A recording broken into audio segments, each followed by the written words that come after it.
ang Department of Agriculture, Bureau of Agricultural Research o DABAR, sa pakikipagtulungan sa International Crop Research Institute for the Semi-Arid Tropics o ICRISAT na nakabase sa India ay nag-implementa ng proyektong Field Testing of ICRISAT Legume Varieties and Technologies in selected regions in the Philippines upang maiakma ang mga lahi ng binhi ng mani, pigeon pea o kadyos, at chickpea or garbanzos mula sa ICRISAT at maisulong at maisalin ang mga teknolohiya sa produksyon ng mga nasabing pananim.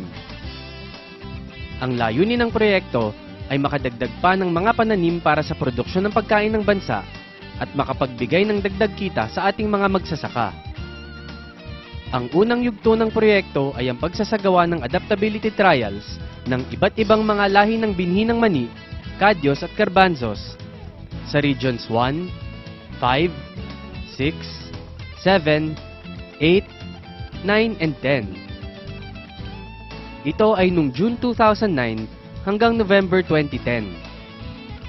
Base sa mga resulta ng trials, ang ICGV 00350 at 99046 peanut lines ang mga pinakamataas mag-ani. Mas mataas pa kumpara sa mga lokal na mga binhi. Ang mga ito rin ay nagpamalas ng good podding behavior, high shelling recovery, at ideal na laki ng binhi at taas ng halaman. Para sa kadyos, ang ICPL 88034, 88039 at 81 pigeon pea lines ang mga nagpakita ng mainam na pagtubo. Ang magandang resulta ng adaptability trials ang nagbunsod ng ikalawang yugto ng proyekto na nagsimula noong November 2010. Ito ay nakatuon sa on-farm trials at pagpaparami ng mga binhi ng mga promising selections. Noong ika-27 hanggang ika-29 ng Hunyo taong kasalukuyan, sa lungsod ng Tagaytay, nagdaos ang DABAR ng mid-year evaluation ng proyektong Field Testing of ICRISAT Legume Varieties and Technologies in selected regions in the Philippines. Ito ay upang suriing mabuti ang mga resulta ng proyekto at makapagplano ng mga kinakailangang hakbangin. Dito napagdesisyonan na magsagawa ng isang Grand Field Day at ang napiling lugar ay ang probinsya ng Siquijor. Ang Siquijor ay may pinakamataas sa produksyon ng mani at ang pangunahing supplier ng raw materials para sa pagpoproseso ng mga produktong mani. Ang lokal na pamahalaan ng probinsya sa pangunguna ni Congressman Orlando Fua Sr. at Gobernador Orlando Fua Jr.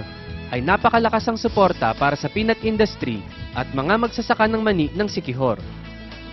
Sila ngayon ay naghahanap ng mga bagong aprobadong binhi ng mani upang higit na mapataas ang produksyon ng probinsya at madagdagan pa ang kita ng mga magsasaka ng Siquijor.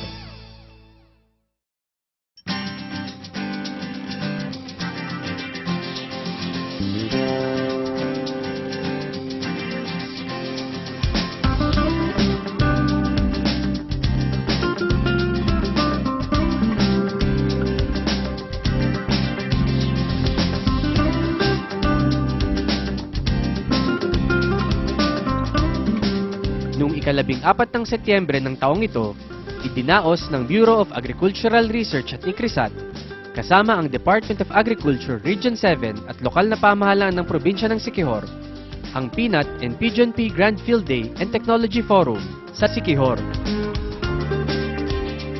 Layunin ng aktibidad na maipakita at maisulong ang mga promising peanut varieties at pigeon pea lines mula sa ICRISAT, maitanghal sa mga agricultural extension workers, magsasaka ng mani at iba pang stakeholders ang mga pinakabagong teknolohiya sa produksyon ng mani, at mapalakas ang pagtanggap sa mga bagong binhi at teknolohiyang akma sa Central Visayas. Nagsimula ang kaganapan sa isang programa at technology forum. Pinakilala ni Ms. Bernadette Bunado, Agricultural Project Coordinating Officer ng Siquijor, ang mga kalahok. Si Mayor Rebecca Padayhag ng Maria Siquijor ang nagbigay ng welcome address. Pinaliwanag ni Engineer Antonio Du, Manager ng Central Visayas Integrated Agricultural Research Center, DA Region 7, ang rasyonale at layunin ng aktibidad. Naglahad ng testimonya si Ginoong Renato Magsayo, isang matagumpay na magsasaka at negosyante ng mani. kung dili tungod sa money, wala gi ko karon, wa po ko'y laing trabaho, wa po ko'y laing source of income, kana ra gyud ang money. Tungod sa money, nakapa-eskwela ko duha ka kolehiyo to sa Dumaguete karon. Kuan ako sa mga farmers nga unta mananom ta og money tungod kay mahal na kayo ang akong kumpra sa money karon. 80 pesos per kilo. Kay dito niyo na ihando sa Cebu sa pagkakaroon, ang dawat nila dito tag 65 ragyot. Akong gituyo na siya og kumpra og mahal kay aron dinhi ragyot nato mapunta ang ato ang peanuts. Tungod kay kulang gi kayo ko sa pagkatinuod lang, kulang gi ko sa raw materials nato sa peanuts karon. Ilabi na kay ka-supply nako sa Robinson, sa airport, sa Dumaguete. Daghan ako gi-supplyan. Si Dr. Eduardo Alama, Regional Technical Director for Research, Development and Extension, DA Region 7, ang nagpakilala sa panauhing pangdangal sa katauhan ni DA Bar Director Dr. Nicomedes Eleazar. Ang talumpati ni Director Eleazar ay hinatid ni Miss Apolonia Mendoza, R&D Coordinator ng DA Bar para sa Region 7. Sayang po lamang na hindi natin makasama ngayon ang aming Direktor na si Dr. Nicomedes Eleazar at aming Assistant Director, Dr. Teodoro Solsoloy.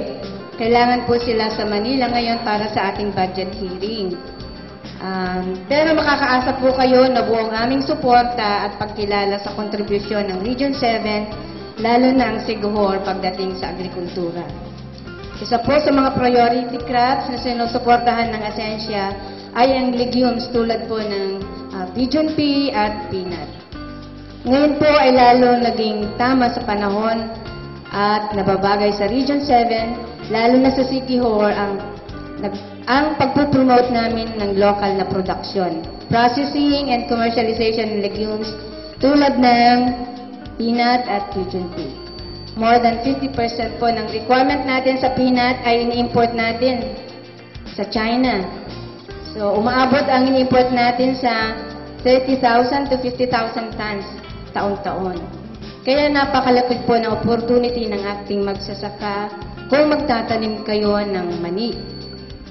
Ilan lamang po sa mga pinakamalaking peanut processors sa Maynila ay nangangailangan ng mahigit 300 metric tons monthly in shelled form at binibili nila ito ng 50 to 60 pesos per kilo. Kung sa unshelled form naman, ang farm gate price ay nasa 25 to 28 per kilo. Kaya nga po narito kami ngayon upang ibahagi pa sa mas maraming magsasaka ang magandang oportunidad nito sa pagtatanim ng legumes. Kami po ay umaasa ng aming programa at ang activity na ito ay magkaroon ng magandang resulta at impact sa probinsya ng Siquijor mula sa ating magsasaka, mga peanut processors at mga pamilya na matutulungan ng pag-develop ng industry ng peanut sa inyong probinsya. Makakaasa rin po kayo sa Bureau of Agricultural Research na patuloy naming susuportahan at sisikapin na pagbutihin ang aming programa, proyekto at serbisyo pagdating sa research, development and extension sa agriculture at fisheries para sa ikaunlad ng ating bansa. Nagbigay rin ng presentasyon ukol sa estado ng produksyon ng mani sa Siquijor ang kanilang provincial agriculturist na si Dr. Ramon Tarok. Yung profile namin dito sa province sa Siquijor, yung 2001 up to 2006, 2010, naging 200 to 300 hectares per year. Pero dating self-help yung mga farmers noon. Pero ngayon, binigyan na yung assistance ng provincial government na mayroon na 30 bags na pinabigay sa bawat bayan. So far, very good na yung mayroon kaming gobyerno na talagang real farmer, real fishermen at saka talagang sa mga mag-uuma sa mga farmers dito sa probinsya Siquijor. At saka pati yung father niya, di Congressman Orlando Bifua, pinadagdagan yung budget sa peanut production.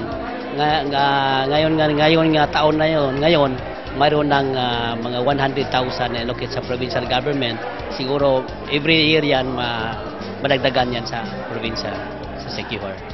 Maliban sa ginagawa sa mga agriculturist, sa mga technicians, mga baus, mayroon talagang mga assistants na talagang binabigyan yung mga farmers. At saka yung mayroong mga training sa mga farmers, bawat bayan yan. Every towns there is a training on peanut production. Talagang magandang demand kasi ngayon kulang-kulang pa yung mga produkto ng mga peanuts. So dapat pinagbigyan na itong halaga kasi talagang Siquijor is known for peanut production. I encourage all the farmers, lahat dito sa buong bansa na talagang nag-import kita sa world market. So dapat tayo magtanim tayo ng mga peanuts sa ating mga uma, yung mga farmlands natin upang tayo muumunlad naman sa ating kabuhayan. Nagkaroon pa ng pagsasanay ukol sa produksyon ng mani. Si Dr. Elmer Inicola, plant breeder mula sa UPLB Institute of Plant Breeding, ay nagbigay ng background tungkol sa industriya ng mani. Kanya ring tinalakay ang mga hamon, solusyon at oportunidad sa pagmamani. Ipinaliwanag naman ni Ms. Rosemary Aquino, plant breeder ng Cagayan Valley Integrated Agricultural Research Center, DA Region 2, ang cultural management practices para sa mani.